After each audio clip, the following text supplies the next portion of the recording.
কটালে ওইটার ডেটটা আর হয়ে উঠতেছে না।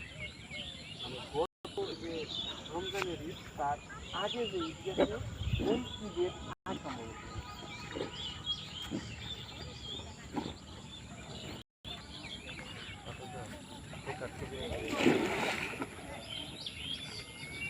কিছু মানুষের সাথে হয়তো আর এই জীবনে ওইরকম ভাবে মেশা হবেও না, এটাই বাস্তব।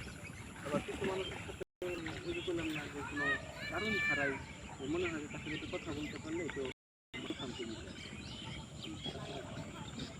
এই মনে করো যে আমাদের এই বাস্তব জীবনে কাজের